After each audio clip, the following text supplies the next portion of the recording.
Yeah. Shit. Grams leaders CC's, pounds.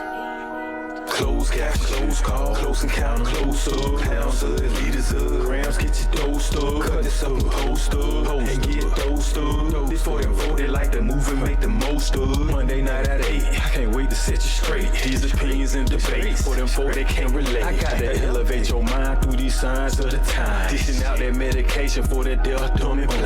And I ain't hard to find, you can catch me in them trenches. I do the groundwork and I ain't waiting on no sense. I be touching on them topics politicians fail to mention. And I don't vote for nobody that ain't got good intentions. I'm relentless for my people and I'm here to make a change. I got that truth serum hooked directly to your vein. Hey, this is for my people, tune in, catch a close-up. Close-up, close-up, a close-up, grams of it.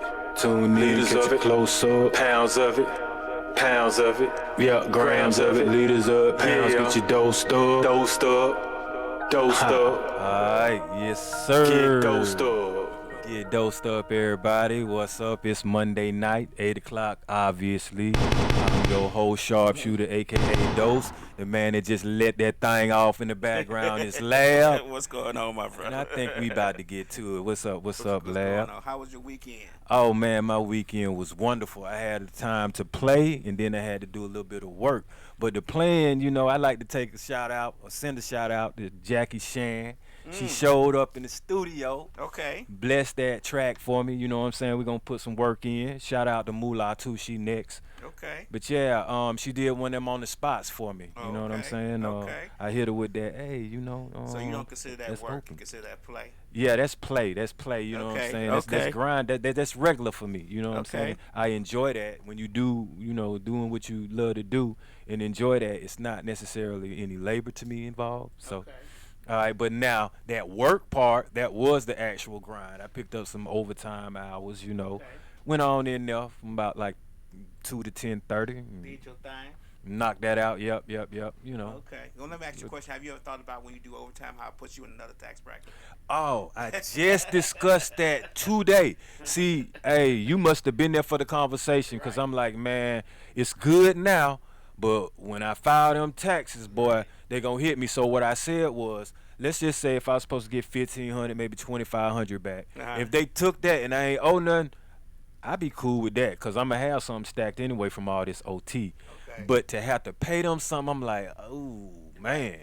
People don't think about how that puts you in a tax bracket. Yeah, it does. When you do that overtime, especially it's depending on how much overtime you do with that 2-week period. It throws you up in another tax bracket. Oh yeah. Oh yeah. It looks good now. Yeah, it do. But a fun fact, man, I used to be a supervisor at Jackson Hewitt and prepare taxes. Oh, okay. So I know how they hit you. You know what I'm saying? Okay, well you good. You can't itemize your way out there overtime. It's just, bruh, they're gonna be like, oh yeah, you made some money for us. It's just there, right? It's there. Okay. Well, what's going on? What we got going on today? Well, going on today. Well, let me get my Black History fact out of the way first of all. You know what I'm saying? Today, since I think this is probably like the last Monday in the month. It is. I want to focus on my man Otis Boykin. Okay. Who was born August 29th, 1920 in Dallas, Texas. And this guy right here had a pretty impressive resume. As a graduate of Fisk University, Mr. Boykins had 26 patents for devices. Okay. All right, and he's pretty much best known for inventing multiple control devices for guided missiles, IBM computers. I remember when IBM was super big. And then the most important one I think is the control of the artificial pacemaker. Okay. You know, that's wonderful because we definitely know the pacemaker keeps you alive, and that falls in that medical field. Right. You know, so. I'm definitely in the medical field, and I'm proud, and I salute my fellow medical field co-workers that definitely either make inventions or do something to make somebody stay healthy and alive a little bit longer. Them essential workers, right? Exactly. Them essential workers. Did you have to work during COVID? Of course I did, man. I was out there like it was the apocalypse. It looked like night, like just streets were cleared. I was Right. like, oh, I like this. All Okay. the time to myself. You know what I'm saying? Yeah, I pretty much did. Okay. And Okay. I saw the effects of a lot of stuff. Like I saw the medication, the new medication coming in. Hmm. I had to reconstitute it. You know what I'm saying? Make it Right. and send it out in doses and see what Okay. happened. Okay. I just It, thought I would ask that because you've mhm. been in the medical field for as long as I know you. Mhm. That's been a while now. So I always Mhm. wanted to ask you, did you have to work during COVID? Oh yeah, yeah, yeah. Okay. I mean, it's still whatever they call it is in effect. Mm. I still see some of that medication going, and I can tell if it's in large volume, what's going on, or if if we're not giving it out that much, then it's not spiking or increasing. But Okay. it's still Okay. there though, you Okay. know. So what And we talking about today? well, since we were just talking about that and well, COVID, well, it's drugs that are dealing with that. Right. And Right. so I wanted to really pretty much touch on tonight drug abuse versus drug use. Okay. It's almost like the world is on drugs. Hmm. Be like you looking at the Super Bowl, you looking at TV, you see commercials that give you food, and then commercials followed up right by the drugs, probably because of the food that you just consumed. Okay. You know, the reason why I mention food is because food has chemicals in them, and those aren't necessarily the drugs I'm talking about. We're gonna touch on that just a little bit later, but Hmm. that's the definite importance of that. Um, when it comes to drugs, you pretty much have like two type of dependencies, which will be a physical dependency of the drug Hmm. or a mental dependency of the drug. Okay. Um, Honestly, if I had to be on a drug, I would prefer it to be mentally dependent on it, because whenever I want to stop, I can stop, Hmm. and the physiology or nothing physical will happen to me when I stop. Okay. So that's where we get into the physical dependent of a drug. Believe it or not, like alcohol is a physical drug, meaning if you're an alcoholic, if you are waking up drinking and you're drinking pretty much almost every day of your life in excessive consumptions, then when it's time for you to stop, your body will start shutting down on you. Your blood pressure will rise. You may have a stroke or a seizure because it's used to actually having that alcohol. Mm. So what I found that was quite interesting when I was dispensing some medication in the hospital, we have liquor and we have beer Right. in the hospital, and we dish it out in milliliters because we weaning them off of it. Okay. You know. I So, didn't know that. oh yeah, oh yeah, Okay. yeah. We have Giving that. top secret facts. Um, Another physical dependent drug would be heroin. Okay. A lot of people when they're off of that, they get the shakes, puke, Hmm. start changing colors. Body just goes into shock Right. from fighting it and from trying to regain its homeostasis. Uh huh. So that's why I said mentally, it's a little bit easier to say, hey man, I don't want to do this drug today or something like that. And when you get off of it, you're not taking a trip to the hospital. Okay. Okay. That, like I say, leads into Well, Mhm. you had given me a definition of drugs. Of okay. drug.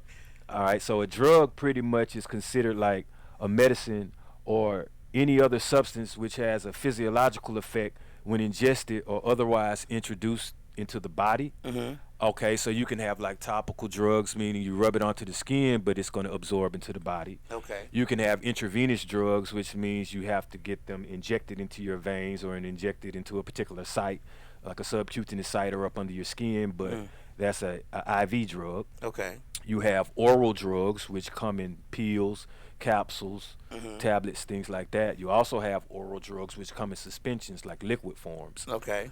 Many other types of drugs, like TPN type drugs, but they're still going to be administered in a particular way, if it's a fluid or if it's a solid. Okay. Okay. I So, just wanted you to drop mhm, that knowledge on us real quick for those who may not know.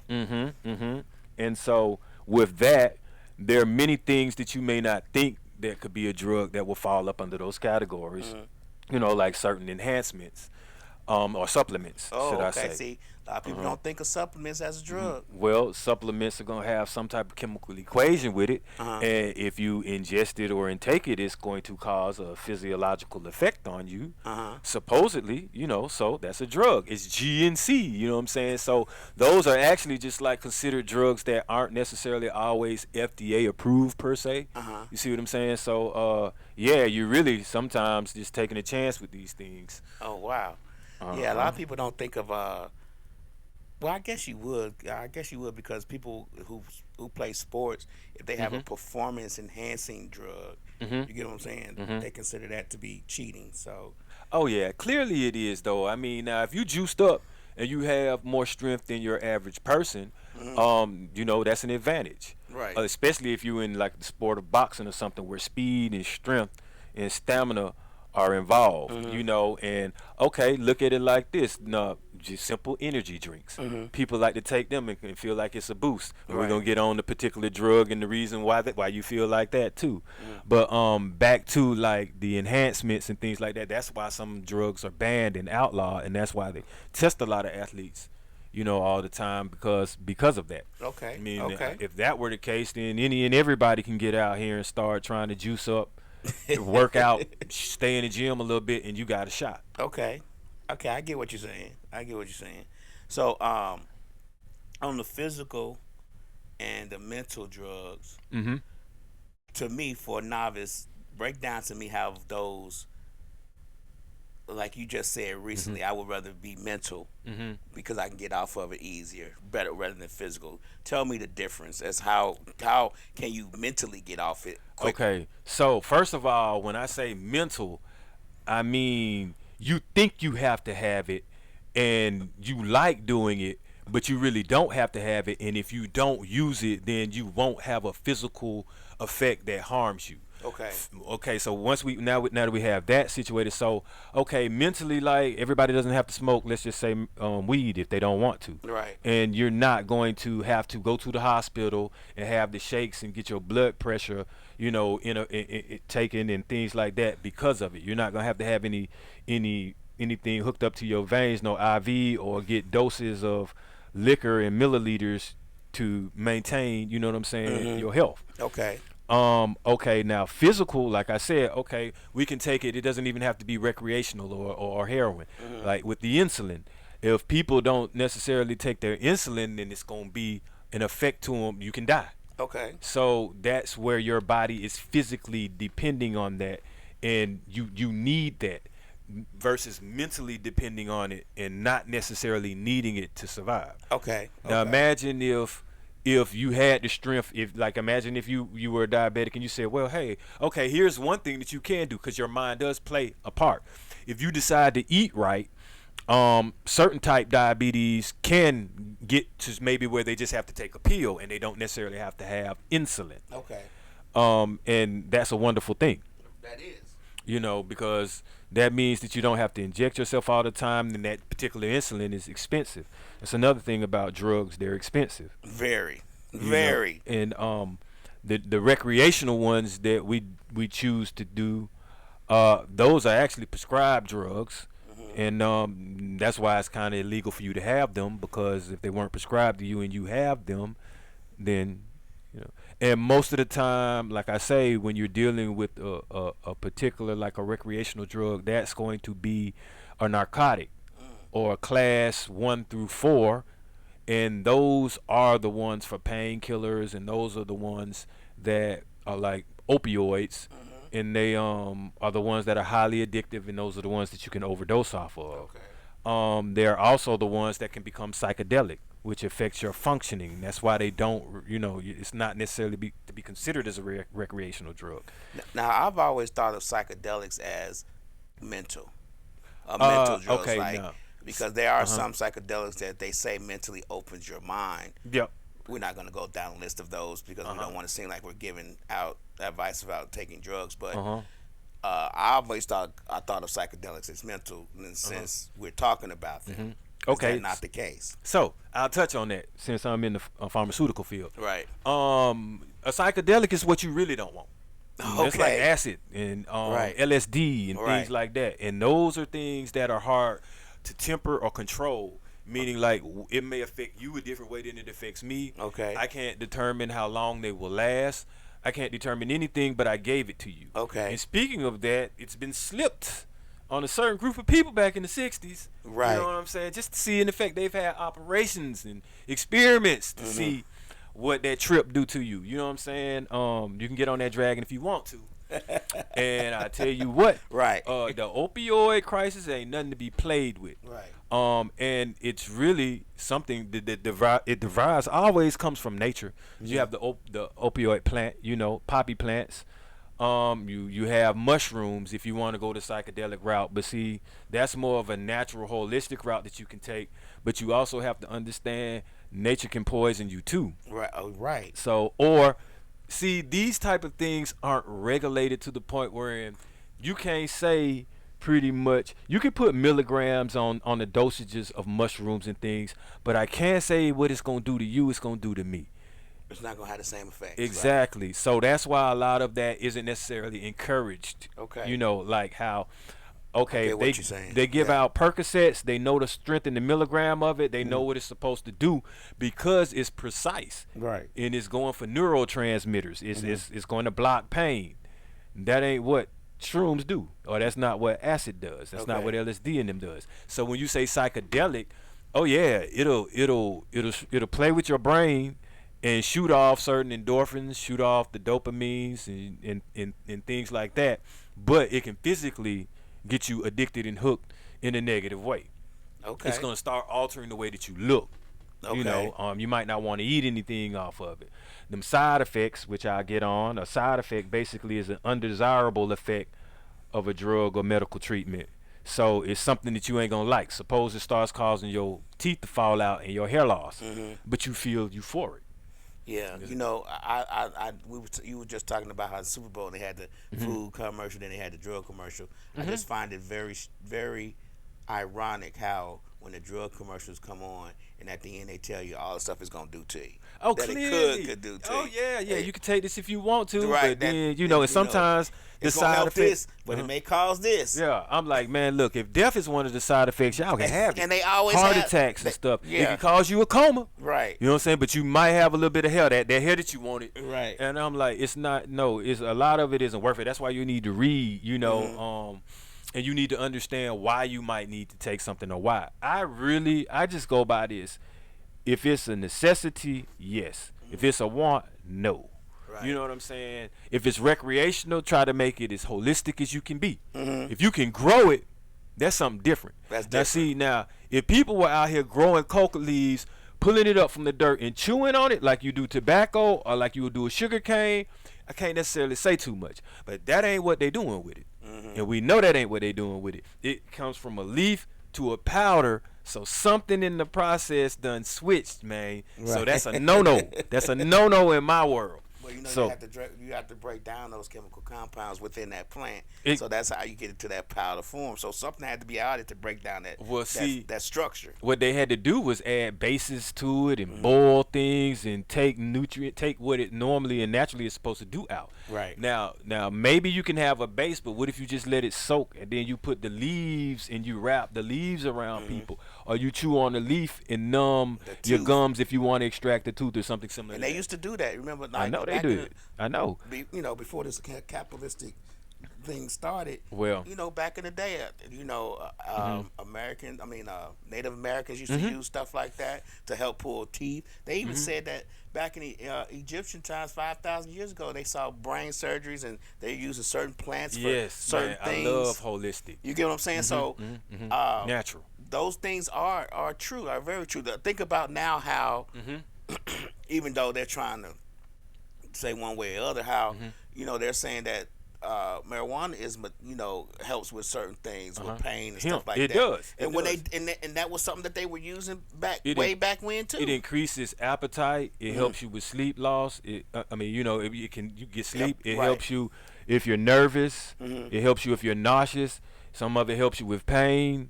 It helps you with joints. It helps you with inflammation.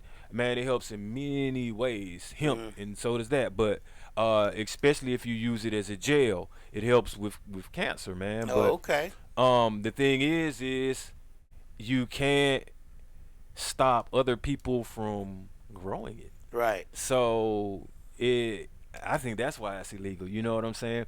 Because if you can heal yourself in certain degrees, what's big pharma going? How they gonna milk you? We already know what that's going. We already know what that's about, Oh, right? and I was gonna say the funny thing about it, big pharma they have liquid cocaine, meaning like intravenous cocaine.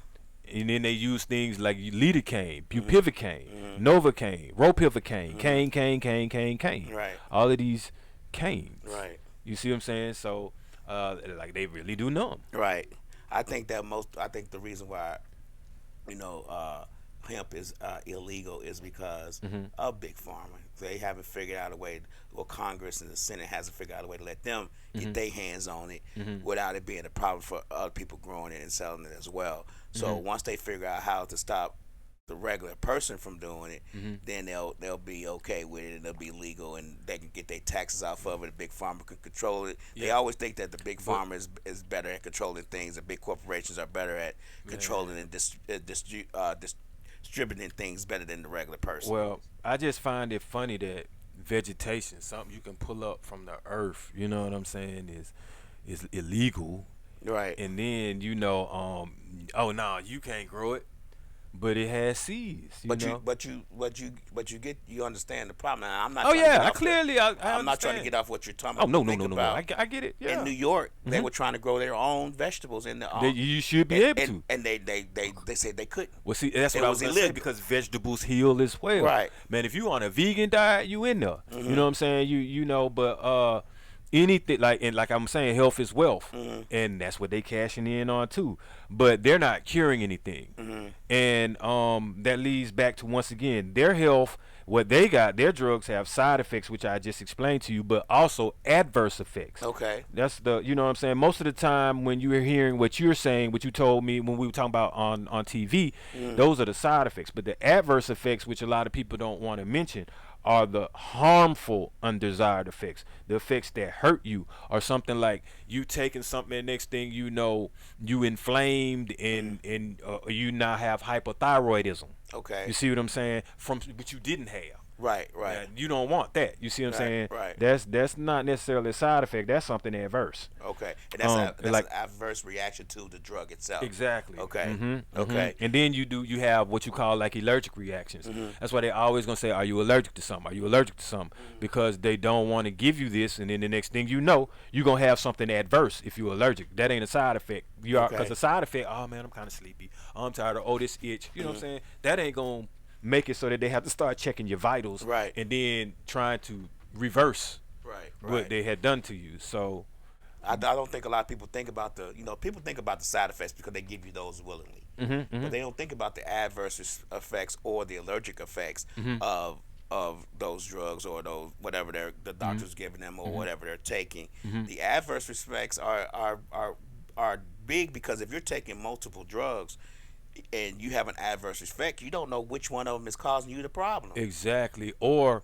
long-term Right. effects. Sometimes what happens is, the code to this, it's a cheat code to these drugs, believe it or not, man. Like, they keep you on them for a certain amount of time, you know what I'm saying, one, and want refills and things like that. One, because they know it's not necessarily either going to cure.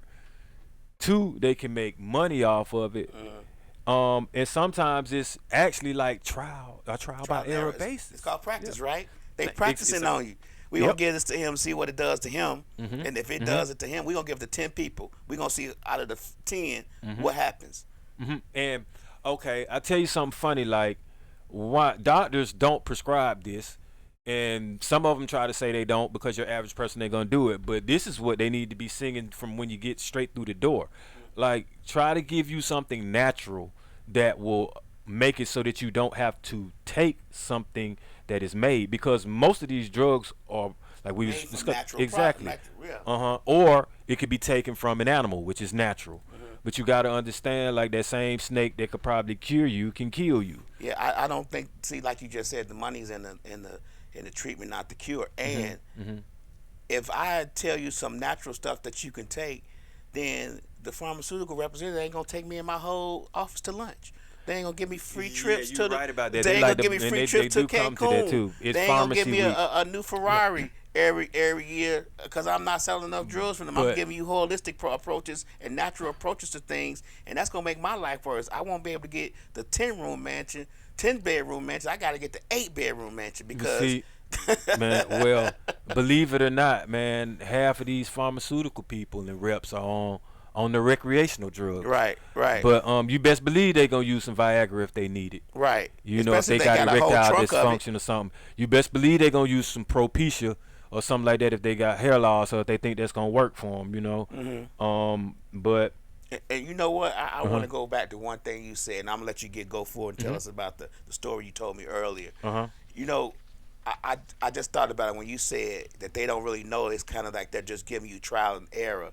You think about Ozempics, how it was for something else, but now they discovered it was for weight loss. Or you think about Viagra, which it was for something else, and they discovered that it was because they didn't know. So they gave it to you, and they said, "Oh, well, shoot, it's giving him erection. It's helping his ED. So now we can use for this and that." But they didn't know that at first, so they gave it to you to try, see what it does to you. You get what I'm saying? And then a lot of them have recalls, or you get that commercial. If you and a loved one between the years of such and such and such and such took this particular drug during this time, you are eligible for compensation. You know what I'm saying? And then, the funny thing too with these drugs and things like that, in these pharmaceutical companies, it's difficult to sue if something happens to you from time to time. Now, see, people don't know that part.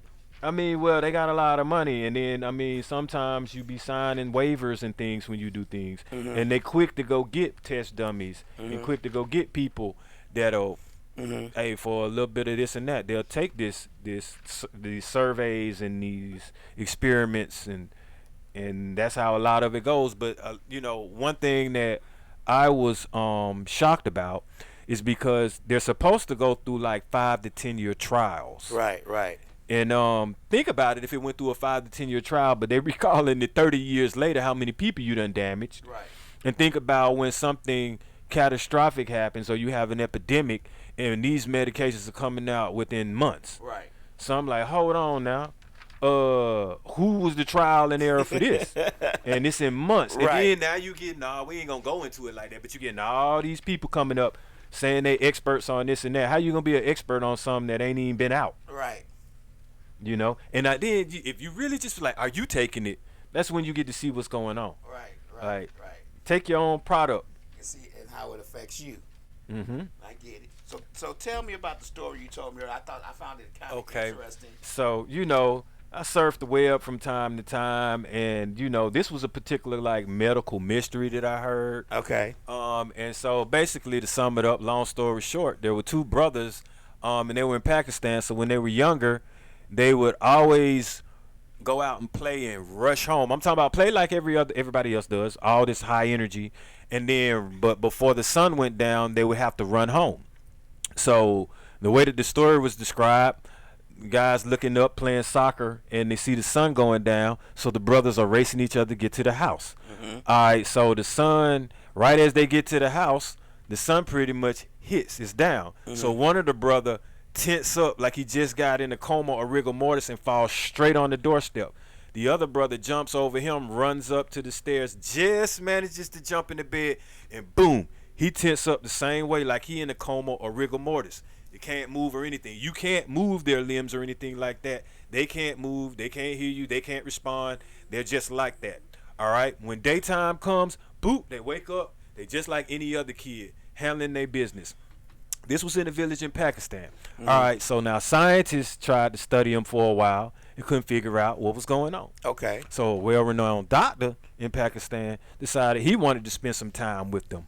Okay, so one night before the sun was about to set, he decided to give them a particular pill. Okay. All right, so the kids took the pill, and 20 minutes later, they vibrant, they happy, they running around like it's daytime because they've never, since birth, been able to be up at night. Okay. All right, so the doctor ended up telling the parents and the kids basically that pill was dopamine. Okay. Now, dopamine is something that your body naturally produces. Okay. And it produces a lot of it and stores a lot of it up at night. Mm-hmm. So if you're using it all during the day, and they're kind of like, where this is, like I say, a medical mystery, so their genetics didn't necessarily allow it to produce like it should, then that's what happened.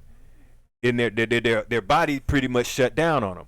All right, so dopamine is a compound present in the body, and it's a neurotransmitter.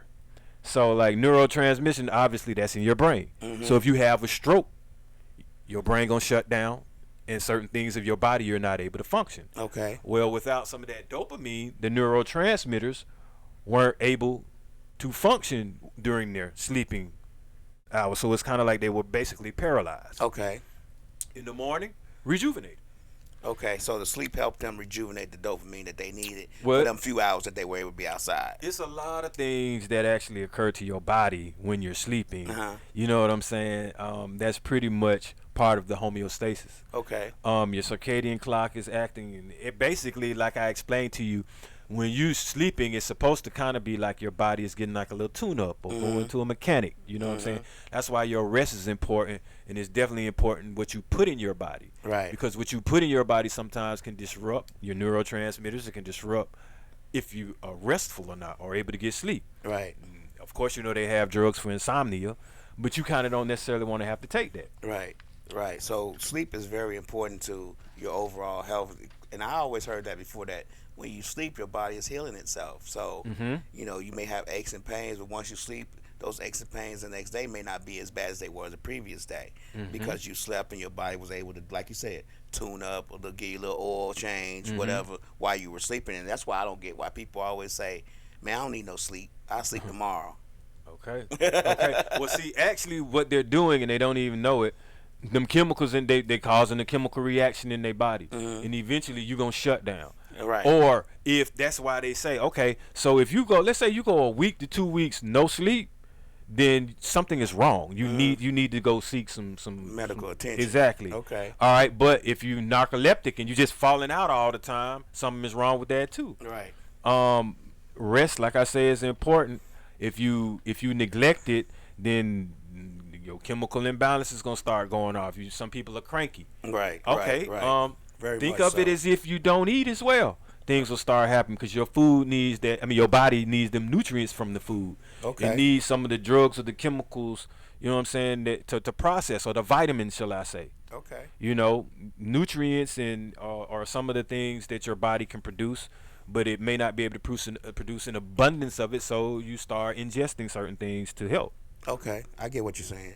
So, for us novice, break it down for me as to the difference between, like your title is, difference between drug abuse, Okay. and drug. What was the other? And drug use. And drug use. Okay, so the use would be someone that has to take insulin. Mm-hmm. The drug use is, okay, man, you're on blood pressure medication. Okay. You're using it. You're not intending to abuse that. That's Right. not recreational. That's not abuse. Right. I mean, how many people you see, oh man, hey, I'm in this AA meeting because that metformin, the way that metformin make me feel, you know what I'm saying? I can't do it without it. I might lose my job off this lisinopril. What you talking about, partner? Who got that lisinopril? So you don't really see that. What the hell is lisinopril? Man, I'm telling you, these be like blood pressure medications and things like that. I get But what you're saying. okay, and so you know, we start getting into, like you say, if a stimulant, those are some of the things that give feelings that people want. Okay. So that's why they'll do that. Then you can start abusing most people abuse something if it makes them feel good. So the abuse comes in. We could say nicotine. Oh, okay. Yeah, nicotine definitely is a drug. Amphetamines, cocaine. You know what I'm saying? Sugar. Caffeine can be addictive. Believe it or not, people abuse it. You know what I'm saying? If they on that sugar all the time, or I done seen somebody drink almost 10 Red Bulls, and next thing you know, they having an episode.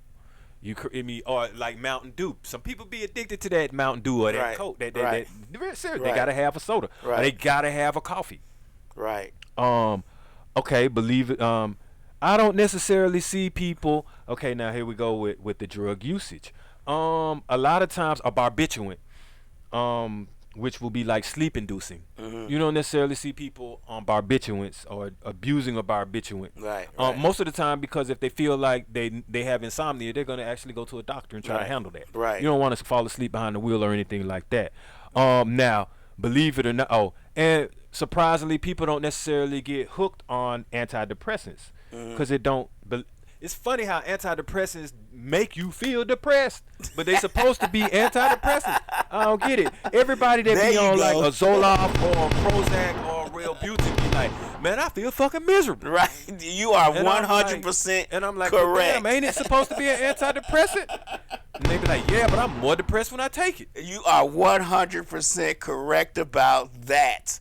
It does make you more depressed. Mm-hmm. Like, seriously depressed. What happens is, for me, when I had took one, when I used to take them, I stopped taking them after it made me feel a certain type of way. But when I used to take them, it would make me start thinking about stuff so much. Like, I was in a deep concentration. Like, I was thinking about, and everything was heightened by 10. Oh, So, yeah. Okay. So those things that were heightened by 10 were making me more depressed. Like, whereas I probably could handle them regular when I took the antidepressant, it heightened them. It was like it was looking through it was looking like it was looking through an x-ray machine. Like, I could see every bit of it. Like, I'm like, And see, right, it was just too deep. and sometimes the drug can actually enhance the suicidal thoughts. And I mean, because you're thinking, hey man, I'm on this drug, it's making me feel like this, I'm already depressed, I'm even more depressed, ain't nothing gonna help me. Right, You see what right. I'm saying? And then that contributes to going down that dark road. Right, when right, you're right. trying to seek the professional help, the prescribed help, Right. and it don't work, then where do you go? Right. But okay, another thing with drug use. A lot of people take drugs for allergies. They ain't abused on it. They ain't running around here on that Benadryls. You see what I'm saying? Right. I don't really see them like popping Claritins like they'll pop a perk. Like, okay, what's that you crushing up over there, bruh? Not popping up If you Allegra. crush the Claritin up, bruh, I'm telling you. But them sinuses gonna be, you can drive a truck through them bitches. Right. They're not popping them Claritin D's. They're not. Allegra you know, D's. so, nah, they're not doing that. Okay, birth control. Okay. So, drug use. That's not drug abuse. Right. Okay, we know the drug abuse is the heroin. Like I would say drug abuse are the things that can get you arrested, the things that you're getting illegally, the things that cause you bodily harm and you keep doing it, the things that lose your job, the things that's altering your image, and even some legal drugs and prescribed drugs and drug use can still alter your image. So you definitely don't want to start falling under the line of drug abuse. Right. Because those particular drugs are the strongest and they start making your appearance look fucked up quicker. Right. So just to let you know all of that. And then you never know what it's doing to you internally. So that's why I always was like, man, I don't understand why someone want to be leaning, because if you're leaning, you're off balance, man. Your equilibrium ain't right, and then your reflexes aren't right. You know what I'm saying? And if you continuously start doing these particular class 1 through 4 type drugs, these highly addictive drugs, what happens when your body gets used to them? And then you need that drug because you're going to have a surgical procedure and they don't have a particular drug that's going to numb your pain because you take painkillers for fun. Right. Also, you have to understand when you start getting into these recreational drugs, which leads to drug abuse, you could be abusing a synthetic drug or a drug that's black marketed that somebody done made. And when they start making these drugs and adding fentanyl on it and stuff like that, that'll take you up out of there because fentanyl, you can overdose off of that in its purest form from these particular pharmaceutical companies that make it. And they have the chemists sitting in there making it for them, and they have the formula for it.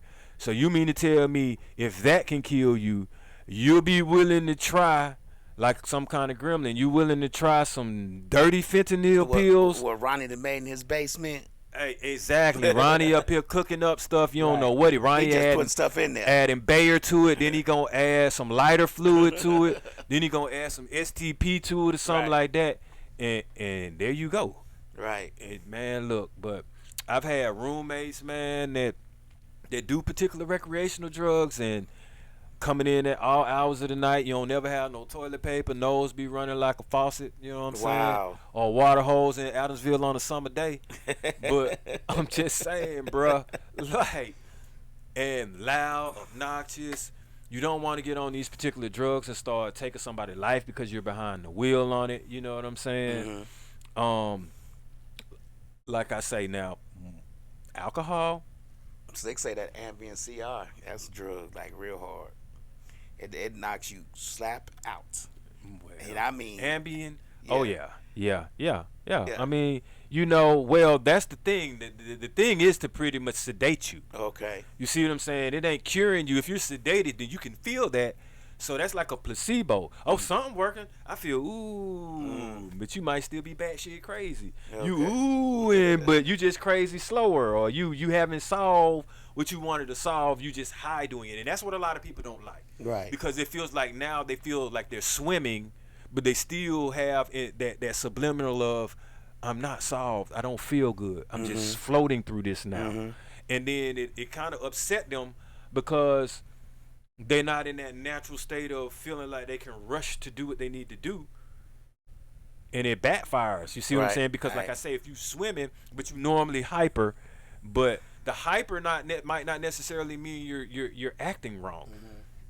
The acting wrong is part of the decision. That's why a lot of the times parents were upset when they were like, "Oh, just give him some Ritalin, Right. give your child some Prozac." Right. Just because he acting hyper, maybe that man need to rest first. Right, maybe. Like, right. That okay, hyperness is a symptom of what a child would be doing. Right. You That's part hyper- of being a child, right? Yeah, you could be athletic and hyper. You see what I'm saying? Maybe you put him into sports first before you drug him.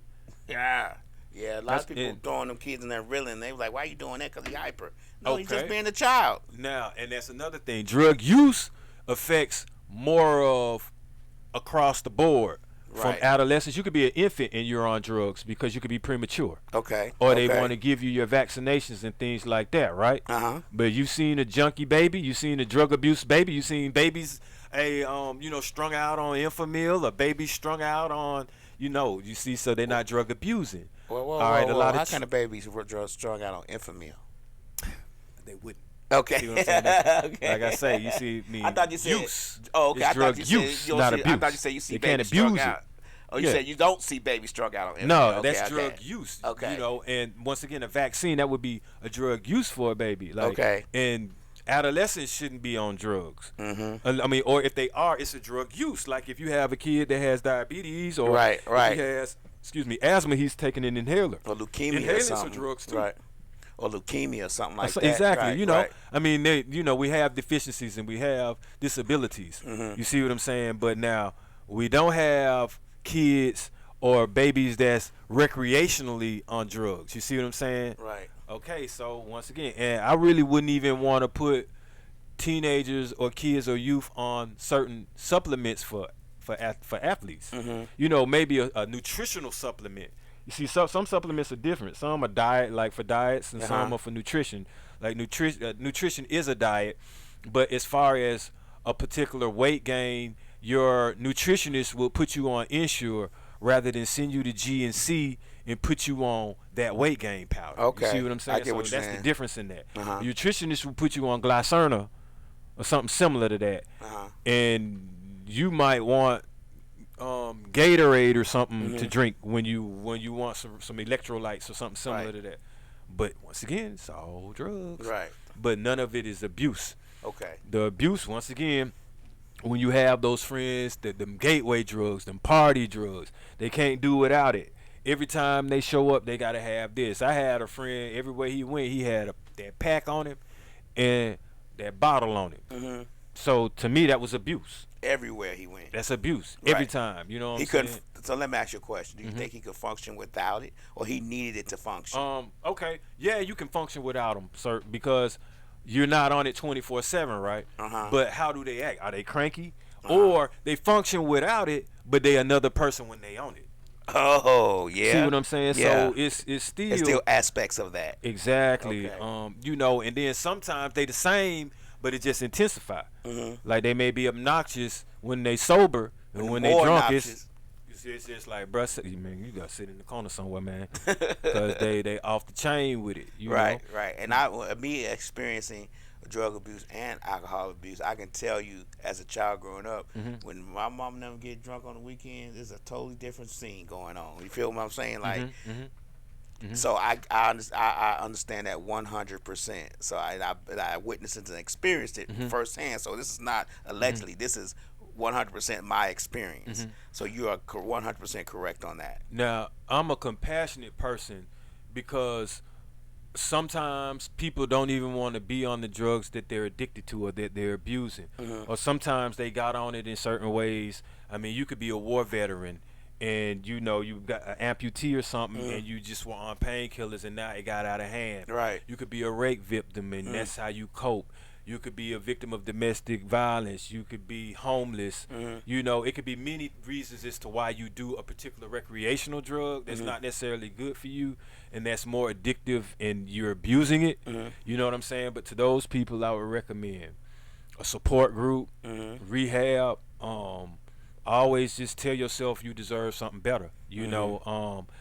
I've heard that, hey, man, I do the drugs don't do me. When the drugs start doing you, that's when you know you got a problem. How do you know the difference, though? You know the difference when you start losing friends behind it. You start losing jobs behind it. You can't make money for it. Okay. You out in these streets at all hours of the day trying to get it. You start hanging around the people that have it all the time, and you distance yourself from the people that don't. Okay. That's when you know it's something serious and it's a situation. When you don't want to act according to certain situations because you don't have it, meaning like you gonna nut up when you're around people because you got that itch and you want it. You know what I'm saying? Right. And then it's a problem when you get it. You do so much of it that he on that shit again. Everybody know it because you show it. Right. And when you just start disrespecting yourself, man. When you start disrespecting others to get that's it. the major part. When you start disrespecting yourself, there's a problem. That's a problem. And when you have nothing to show for anything that you've done because all you want to do is get high.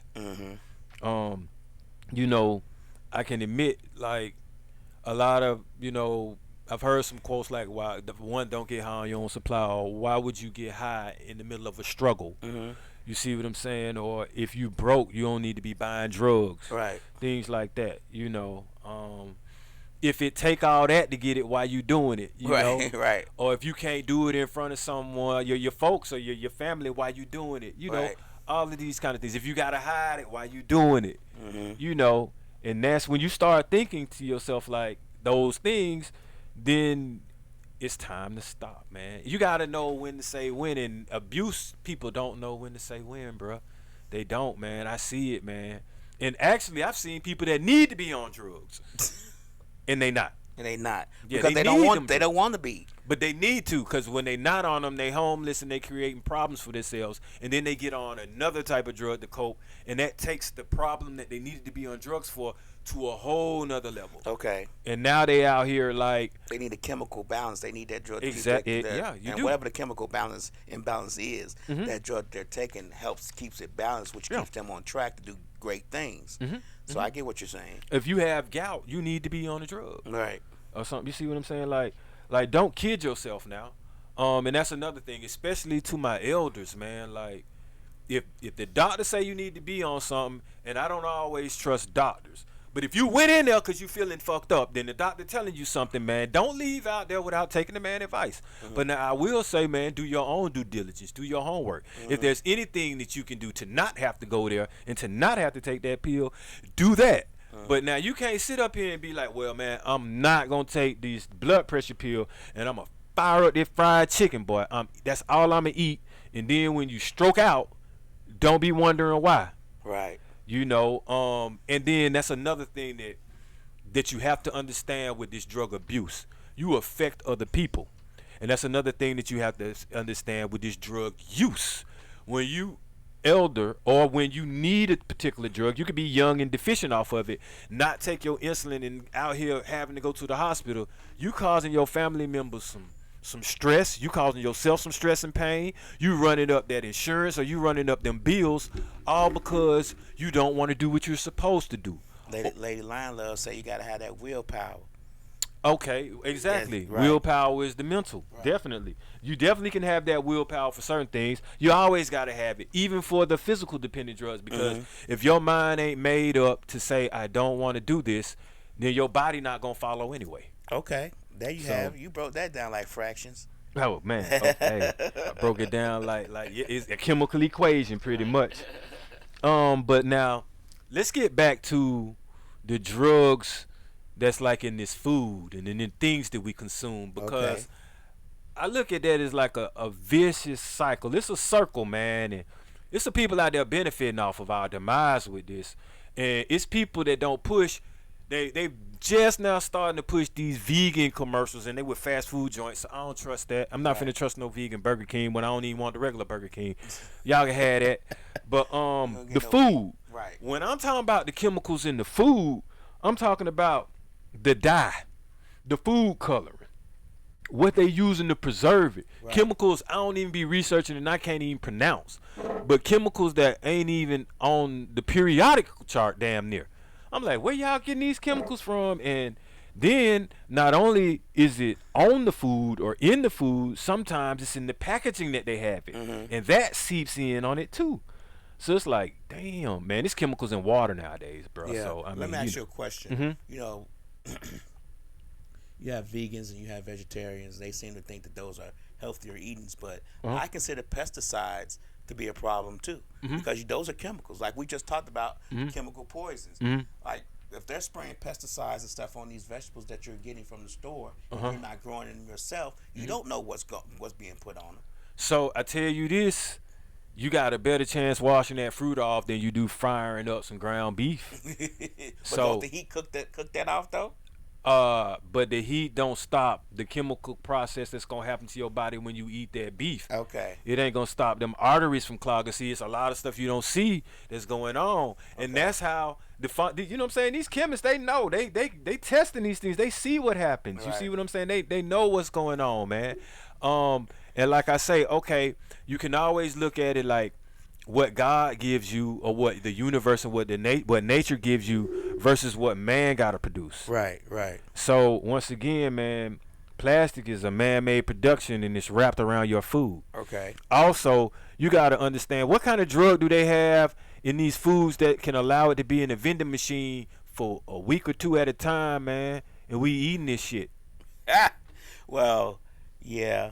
But that's not even vending machines. We talking about just on the shelf at the grocery store. Too. You get know, just on the shelves at the grocery store. Yeah. They on the shelf for 3 or 4 months without any transfer, without even taking some out and putting some new in. They just up there. So yeah, you 100% correct on that. What I like to do, I like to study diets and sometimes drug habits of other countries and see what they have going on, because a lot of our food is outlawed in certain countries. And that's true. A lot of stuff that's put in our food is outlawed, but we're just consuming it like it's great. Yep. And a lot of other countries, they mostly encourage markets, like farmering. You know, they agriculture. We encourage industrious shit. So our food is made by machines. Their food is grown and hand picked. They're out there near the coast. They're out there in you know what I'm saying, in the fields.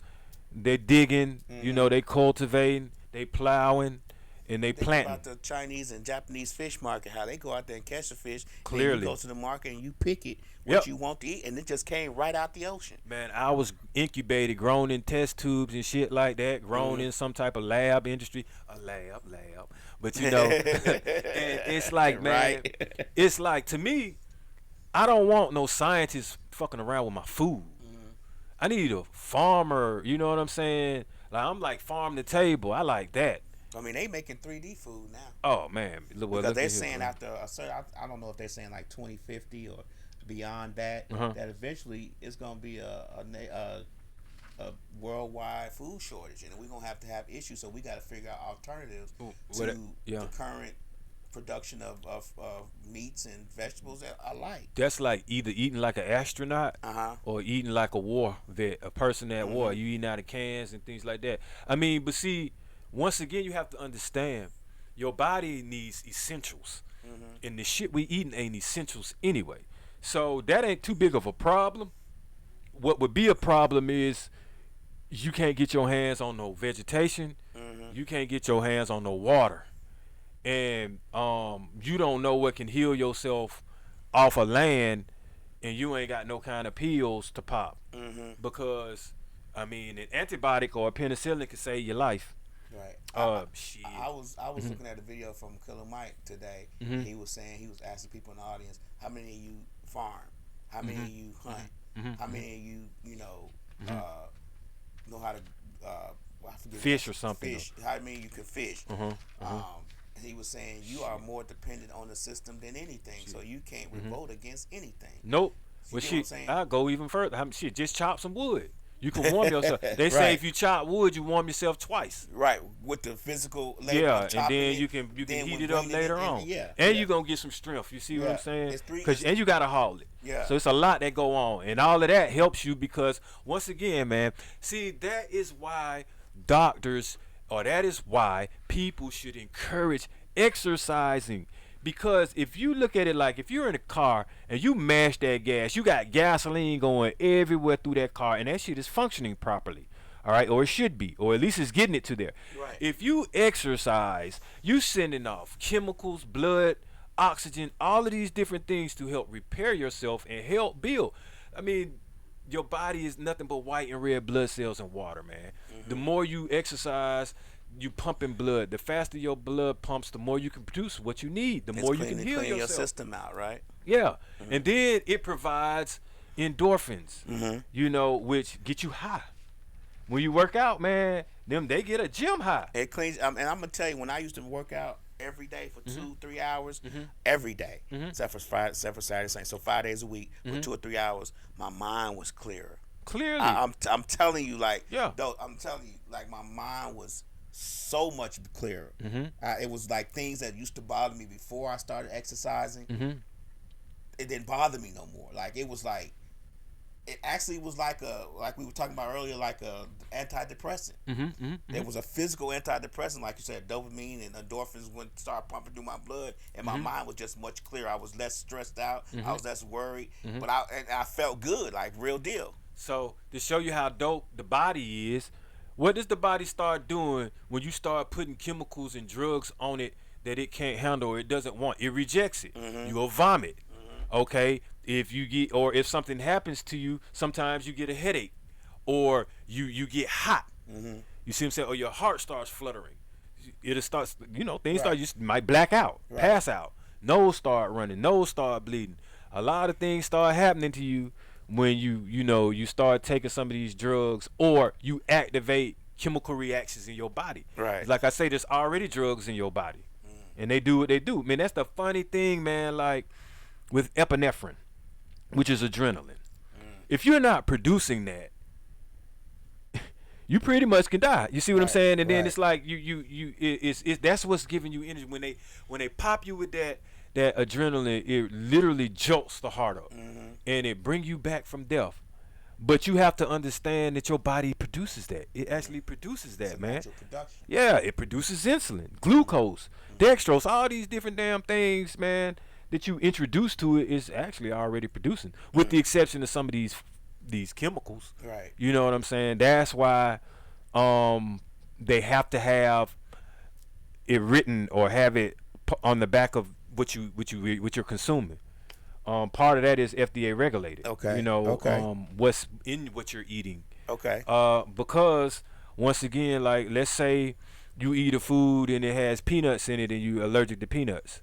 So now you ate that particular product and you're gonna have an adverse effect because you're allergic to that. Okay. So that's gonna cause something harmful and undesired on you. And it's just a peanut. That ain't even medicine.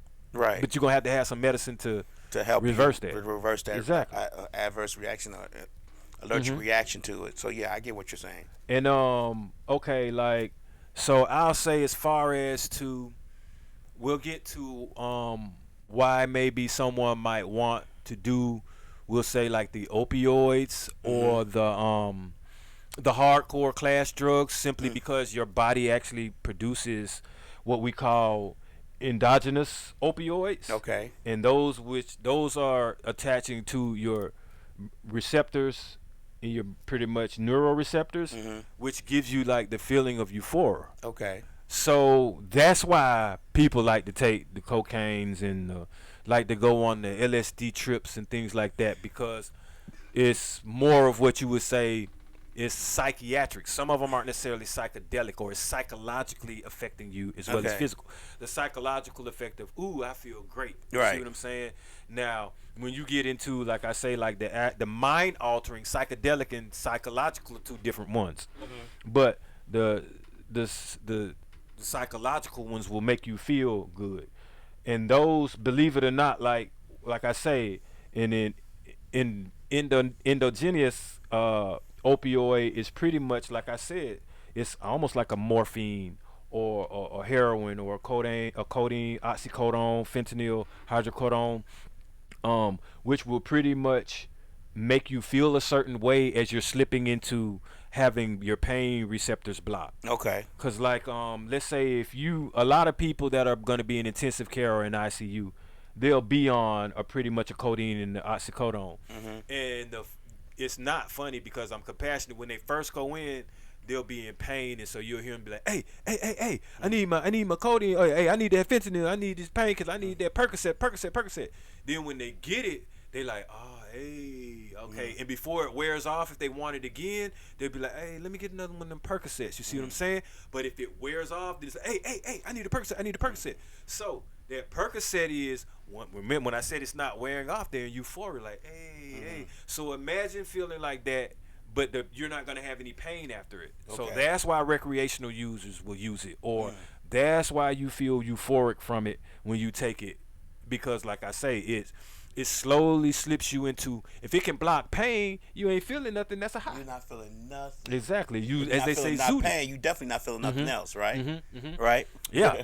But now see, recreational, like to me, a lot of the music nowadays is encouraging the recreational, which will lead to the abuse. You got them songs like Waukesha, which is basically, you know what I'm saying, that's a drug. You see what I'm saying? It's a pretty much a syrup, a codeine type syrup and promethazine that you putting in, and you mix it up and you drink it. Okay. And it could be kind of like a painkiller. You see what I'm saying? Sometimes it's for like nausea and stuff like that.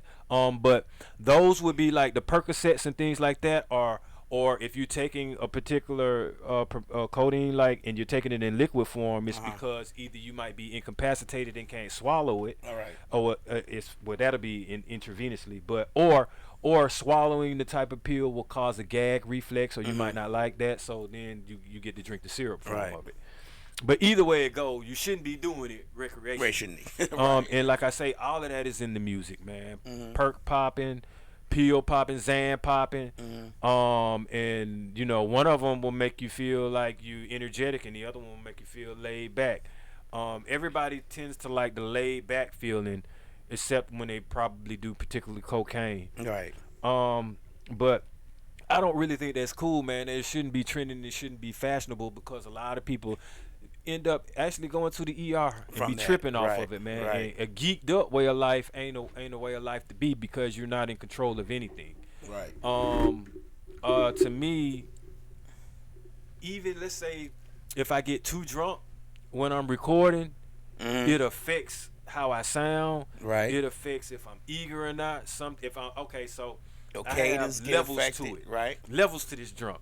So drunk, and it's loud. Okay. It's obnoxious. It's aggressive. Fucked up is I might not even be able to catch the beat because Right. I'm delayed. You know what I'm right. saying? And then there's, man, I ain't rapping tonight. Shit. I'm probably puking in this bitch. You know what I'm saying? So, but I never try to get to the drunk, man. Like, I'm the type of person, like, alcoholism it ran in my family. It missed me though. I might do tipsy, but that's it. Like, I can go weeks without drinking, or I could just save it for a social event. You know what I'm saying? Never been the one to want to pop a pill, because I don't even want to have to pop a pill and need to. Like, I don't want no metformins, no lisinoprils, no warfarines. I don't want blood pressure pills, sugar pills. I don't want no stay awake pills, no caffeine pills. Right. Oh man, like, that's another thing. Exercising, man. Dude wanted me to try to, like, my personal trainer was trying to get me to take this powder caffeine, and it worked, man. You know what I'm saying? But I'm like, man, bro, one, I don't want to end up being dependent on it because Right. when you get off of it and you up under that weight, you feel the difference. You see what I'm saying? And it's like I would rather go in that thing and do it all on my own, Naturally. natural energy, And eventually get up to that weight that you're trying to get up to. Yeah, because I always used to look at something like this. When you decide you want to start taking a drug, you got to look at it as like, how am I gonna feel when I get off of it? Or I can't do this forever. Right. You see what I'm saying? Like, Right. you know something bad's gonna happen off of it, and to do it and to continuously do it forever, it's like, okay, now this drug gonna cause you to have to be on multiple drugs Right. because of one drug, and you abusing it. Now you got, they call it the grocery list. My man got 11 different drugs he taking. That's expensive. That's something. If you on 11 different drugs, you not gonna be cured, and you can best believe you're gonna be in a permanent state of something is wrong with you. Because how you gonna balance the 11 drugs? They all gonna have a side effect. Seriously. So that's the funny thing. One drug had to be taken to keep you in a certain way, but then just because you had to take that drug, the doctor prescribed another drug because that drug that you had to take gave you a side effect you don't like. So now you got to take the other drug for the side effect. So now you're on two drugs. Right. This shit is like a tennis match. It's back and forth, back and forth, back and forth. I like, man, no, you don't really want any of them. Okay. So, like I said, with that being said, we got to offer some resolutions nowadays. Always read what's on the packaging. Okay. Always do things in moderation. Okay. Always try to take the holistic, the natural route. If it got a seed to it and some roots to it and it take water for it, that might be the route to go. Okay. If you are going to start indulging in certain foods that have certain side effects that may be considered like a drug to you, or if you're going to indulge in any kind of drug, man, look and see what it is doing to you. Always do things in moderation.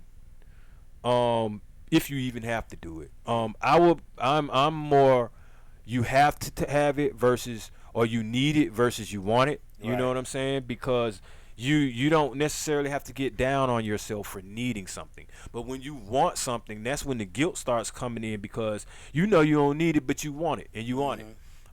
If You tell yourself you need it though. Hey. Even if you don't need it and you want it, you can convince yourself that you need man, it. if you on That's these, easy to do. If you on these class 1 through 4s, go to rehab. You know, go really do. And then there's a difference, like I say, between rehab and then trying to enhance something. You know what I'm saying? Rehab is because you need something, so they may wean you off of drug, or you're gonna have some therapy in it. Enhancing something is you trying to get the best out of the drug that you taking. So them two different things. Also, be around people that are, if you know you go hard on something, don't be with somebody else that go just as hard, man. right. Be with somebody that's responsible, that may be like, hey, man, you That's sure you enough. ain't had too much to drink? You know what I'm Right. saying? Be with somebody that has your well-being, that's part of their concern. If you with somebody that like to see you do a line that stretch from one end of the table to another, and you know that's too much, and they gonna egg you on, that ain't your person. If you with someone that take your weakness and always have your weakness and feeding you your weakness, which is a particular drug, distance yourself from that person. Research the damn drug, man, so you know what you putting into yourself. Seriously, man. You know, Right. hey, I mean, why not? You own it. Damn. And try to get something, you know, that ain't strong. An alternative. Really though, find some peaceful alternatives, man. Natural alternatives that can actually make you feel high. If you got to be high, you know what I'm saying. There's some things that won't kill you and that ain't that addictive, that can make you feel euphoric. As a matter of fact, if you were to, let's say, get off of sugar for about, let's say, 2 months, maybe 3 months, you eat something with sugar in it, you gonna feel that rush. You know, I mean, I just sip some wine, but damn, you ain't got to be no wino. It's you know? hard to get off sugar. It Man, is, but I think that's one of the most addictive drugs there is, and people don't realize sugar is an addictive thing, and it's in everything. It's in everything we and consume. your body produces it too. Right. Okay, here's one thing for drug users and abusers. Your body is a chemical equation anyway. There are drugs going on. Tap into that. Like, if you're going to be on some salty shit, because salt Sodium is like a drug. Sodium is a drug, by the way. All right. So if you on sodium, because they got like sodium phosphates and all that. If you on a lot of sodium, man, dilute your shit with some water, man. Like I say, intake some water. Drink a lot of water. Go out there and sweat and get that natural sodium and salt out of your body. You know, that's a lot why exercising does work. It can burn some fat, which stores a lot of shit. Also, I mean, sweating gets a lot of impurities out. Make sure you go to the bathroom. Urinate, shit, defecate. You get it up out of you any way you have to. Because, believe it or not, some drugs block that. You keep getting on them Xans and them perks, and next thing you know, your colon can't, you know, your bowels shutting down. That's why you got that big gut, because you drinking all that lean, and then now you ain't, you know, you ain't not going to the bathroom. Or you ain't breaking your food down like how you supposed to. Right. You know? And then what happens when you need that, because something health-wise may happen to you, and the doctor can't even prescribe it to you because you done abused it so much your body has become immune to it, or your body ain't gonna disperse it how it should. Right. And then it's a lot of people out here comfortable taking drugs from folks that ain't no pharmacists. That's the main thing y'all really need to be concerned of. And y'all be wanting that hard shit. Y'all be like, hey, bro, oh, man, I need that 10 milligram and this and that. Right. And I'm like, bro, you just don't know, man. You just don't know. You might be one pill pop away from a medical emergency. Right. From you don't know from where, EMT where pushing up on your ass. You know, and then sometimes, man, it don't do no good to lie. Y'all be lying like you ain't on the shit when you go to the doctor. What did you take? Oh, nothing, man. Nothing. I just feel a certain way. Okay. Yeah, right. All right. So, you know, when they start taking your vitals and seeing what you got. They going to find it anyway. Man, look at here. Of course. That's the first thing they test for. Most of the times when you go to the hospital is to see what kind, if you got drugs in your system. Exactly, man. They want to find a way to deny you service anyway. Yeah, and they really doing that, man, so that they can't give you something that'll cause a reaction. Sometimes you can't give to both of them. You can't give certain drugs with each other at the same time. You know what I'm saying? It's like you mixing you know, like your comets and bleaches and stuff. You together. are 100% true. I took an Aleve and an anti-inflammatory one time together, and it just made me start itching. Like I didn't know at first when I took it what it was what was causing it. So I had to, cause I don't take drugs. I don't. But my arm was hurt. I have a torn rotator cuff, but it was hurting and swollen so bad. Okay. So I took anti-inflammatory and Aleve. And I started itching, and I mean itching.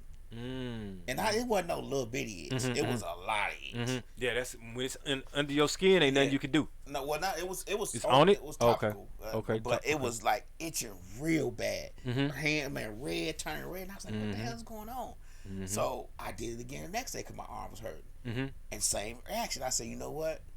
So I took the lead by itself. Nothing happened. To then the inflammatory by itself. Nothing happened. So it was both of them together. It was some kind of chemical compound or reaction that I was having to both of them together. And you know what I'm saying?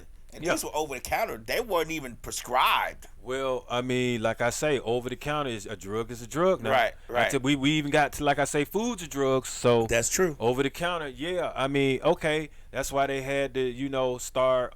You can't get too many Robitussin because and Sudafeds and things like that. Right, and you got to be 21 or 18 to buy them now. And they got gotta have get ID. carded because people started extracting some of them components out of that drug and making, you know, doses of something else. And but like I said, you know, for those that end up if you need to take the drug, then still do your research on it because you be surprised that there might be a healthier holistic alternative so that you don't need to.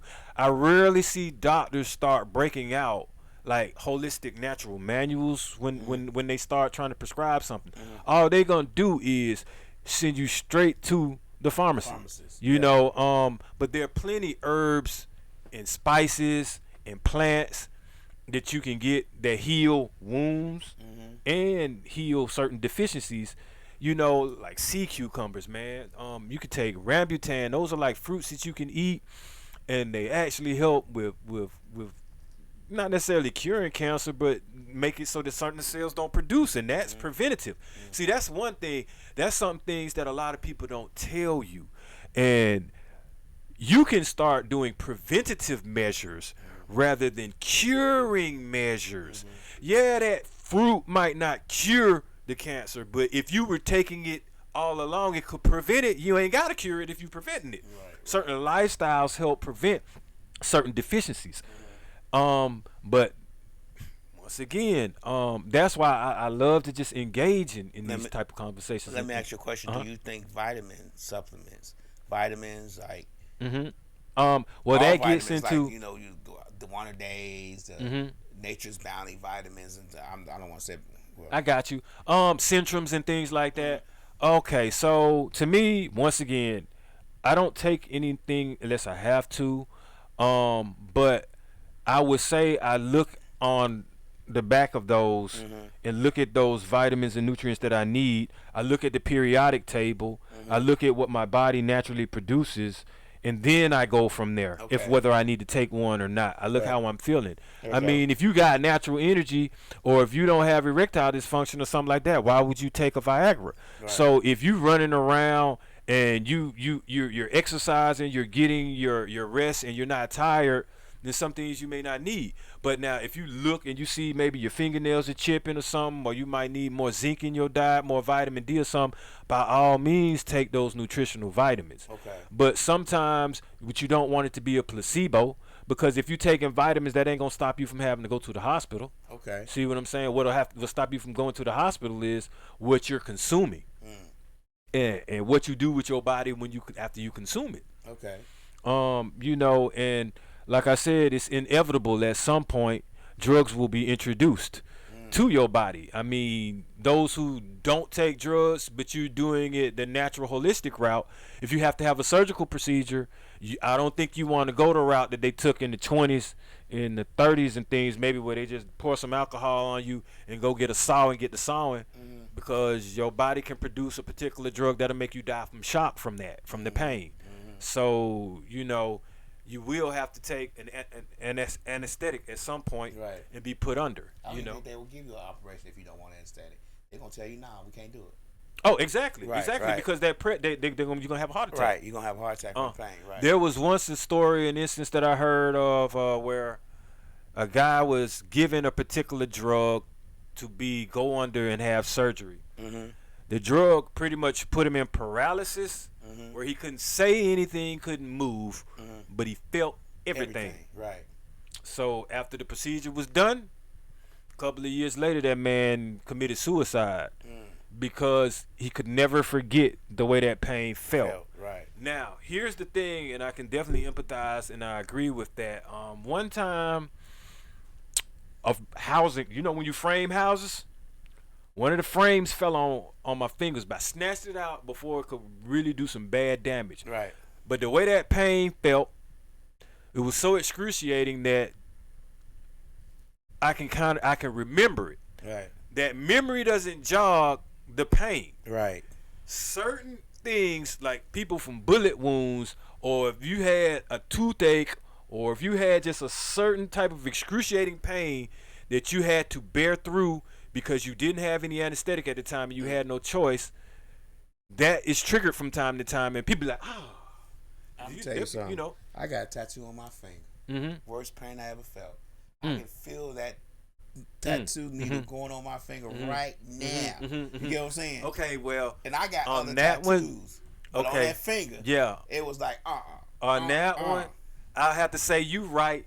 When he got to this jawbone right here, bro, Right. when that zit, I was like, I bit down on it though. I handled that bitch like, you know. Right. But I was like, this is a piercing type of pain Right. that don't feel like all the other ones, and he need to hurry up and get off this section. right. You know what I'm saying? I was like, And- he's like, we're gonna go over that finger one more time. So no, you're not. Yeah. No, you're not. Yeah. We good. So, or like getting your finger smashed in the door, or your foot, you remember them toes between them old school beds with them metal feet, and you get your foot smashed between them, your toes. Yeah. That kind of feeling, and where you know it's set off, but that still ain't enough to make you commit suicide. So my thing is, you can imagine how it would feel with things touching your internal organs, that searing ass pain. They may end up having to use a laser on you, and you felt all of that, and you got sewn up.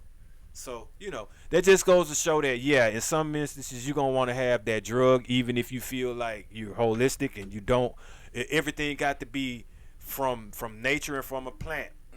You may rethink that, you know.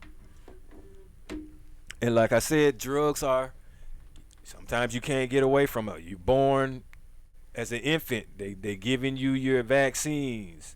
Uh, if you an infant with a deficiency, if you're a child with a particular deficiency, all right, all the way through adulthood, all the way through when you get elderly.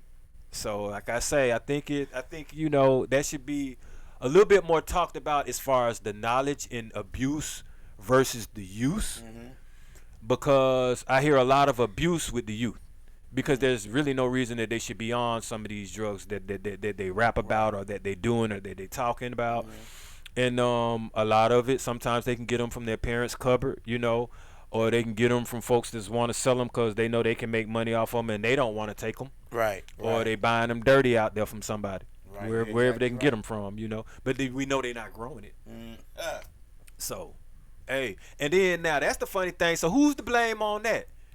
Big Pharma, like, hey, I ain't making them. I know that. Right. I can't make a perk even if I wanted to. Right. But you could plant a seed in the ground and grow some. You can grow some hemp. You can grow some herb. So, hey, man, you know what I'm saying? Some of that needs to be taken into consideration when a lot of these laws and things are passed down. And They are not a lot of judgment. Do nothing against Big Pharma, especially these politicians. They get so much money from these folks. You can forget that. The best thing we could do is try to figure out alternative routes around it, because it's not going to go away as long as there is money within the government system in order to get reelected and money floating through this system the way it does. You could forget about them trying to do anything to help the people. Well, see, my thing is, okay, if you're not gonna help the person, man, be neutral. Why you harm and don't harm, don't exploit. Like drugs really exploit from time to time. They not good. They gonna exploit because it's not about helping the people. It is about the almighty dollar and making sure that bottom line has enough zeros to help the people within that family or within that company. They don't care about what's you helping or I. people are like the dialysis drugs, the insulins. Those help people, but now they extremely high. They are very You expensive. see what I'm saying? And those procedures, you damn near don't even want to go because it's like shit. I mean, dialysis, them folks be in pain, and then them bills ain't. And they be there they be there all day. Yep. And then they get a $4,000 bill. Yep. And that's their portion. The insurance is already paid. $50,000 of it. Infusion drugs help too, and like I say, the TPNs, because the ones if you're incapacitated, you can't eat, then you have to be fed intravenously or through a TPN. Okay. But think about it now. A lot of the drugs, man, are just there, like I say, because someone has an allergy to them, or I mean, is there for something that's recreational, Right. or if you need it, then you're gonna go to the doctor and get it prescribed. But help. A lot of the times people don't really want them. Like they could, because of the side effect. People don't like to shoot themselves with the insulin. They don't like to have to always around the clock just be worried about a particular drug that they have to take. Okay. People don't all the time want to have to take or have the inhaler, or if they don't have it on them because it gets expensive sometimes. I've had people ask me, can I help them get their albuterols and things like that. They may lose it, leave it at home. The nebulizer break or crack. Now you got to go out here and pay this extra that. Sometimes you can't get the drug when you need it because they cap the amount. That's true. You see, That's very true. Or it's a particular drug and they want to limit it, and you might actually really need it. Right. It's a lot that goes in behind that, you know what I'm saying? Especially when I was dealing with like drugs as far as like retail and CVS, and drugs as far as hospital. Okay. Like there's certain things you'll never see in the CVS that you'll see in a hospital. Okay. But they all fall under like medicinal. Okay. And I would say like if you need a drug, then it should be for medicinal purpose or have a medicinal quality to it. When you start getting some of the recreational drugs, the medicinal quality is blurred or is gone, because if someone's making that, they ain't making it for the medicinal purpose, so you don't know what it's doing. Like if you take a perk and it's not an acetaminophen type perk with the codeine or something similar to that, or it's not an oxycodone, then you don't even know what you're taking. Right. Yeah, I mean, so it's juggling, man. They really juggling with themselves. Like, man, imagine you taking some cocaine and you don't know what somebody cut it with, or I mean, shit. I can tell you this. Imagine if your doctor prescribed the wrong thing for you. Right. You see what I'm It saying? happens. Yeah. Or a lot of times doctors prescribe it and they don't even know if it's gonna work or not. They gotta see. They're gonna be like, take this for 2 weeks. You see what I'm saying? You take it for 2 weeks and you don't improve. But damn, them 2 weeks, you might be going through hell. Slick say, Or you could get worse. Slick say street people press pills now. Oh yeah, clearly. I mean, now see, that's something that I was gonna get. That's a story for another topic. Okay. Like, I was gonna say, actually drug sales. Why do people sell some? And that definitely goes along there. Yeah, like of course, people gonna try to sell them street drugs because it make a lot of money. But It make we'll a get lot into of that money the next legally too. conversation. You said you're gonna say that for Oh another. yeah, that's show. for another one. But Okay. I could believe, I touch on that a little bit because she mentioned something, and Right. it does make a lot of sense. That does make a lot of sense of why some people abuse it. They abuse them. One, because it's money into it and money behind it. Right. And a lot of the times they think it's power with this. So, like, they look at the Tony Montanas and be like, hey, man, he was on that cocaine. Right. He was selling it too, so Right. I can do it, So, yeah, a lot of it comes with that too. A lot of the people that sell it be abusing it. That's why I went into that don't get high off your own supply. Right. And the trouble that can cause. But yep, so old, young, or newborn, when it comes to drug use versus drug abuse, like I said, the abuse is more harmful for you, and you can end up losing your jobs, your friends, relationships, money, and everything like that behind it, and you get strung out. A need doesn't necessarily string you out. A use doesn't string you out. A use is to try to help you and to try to heal you. And abuse harms you. Okay. Well, we've been very much enlightened today. And I appreciate y'all for tuning in as usual. This is the 4th time. Right. So, hey, 4th show, 4th we episode. got some consistency going on. And it's always meant for you to learn something. That's right. 4th episode. Look how we doing. Yeah, that's how we doing. We're gonna go for that 5th one. Yes, Call right. it Cinco if you habla español. We're going to call it the Cinco episode. Yeah. There you have it. Okay, Cinco. Hey, I might throw a little bit of español in there. Hey, ¿qué pasa, mi amigo? You know what I'm saying? Pero grande en la calle. That's right. But that's big dog in these streets for those that speak that Espanol. But all right, I appreciate that, and peace out, everyone. Be safe out there. All right. Yeah.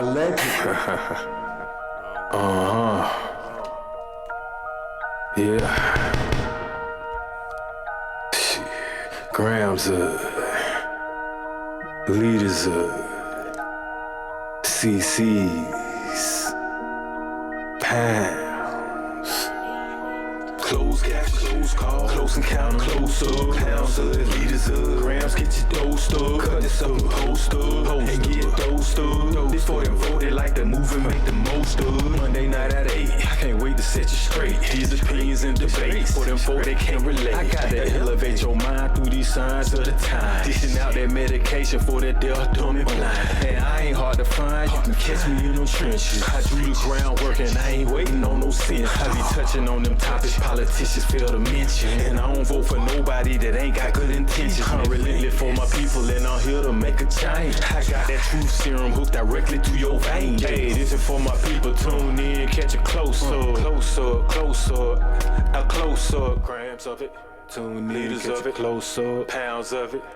Pounds of it, yeah, grams of it, liters up, pounds, get your dosed up, dosed up, dosed up, get dosed up.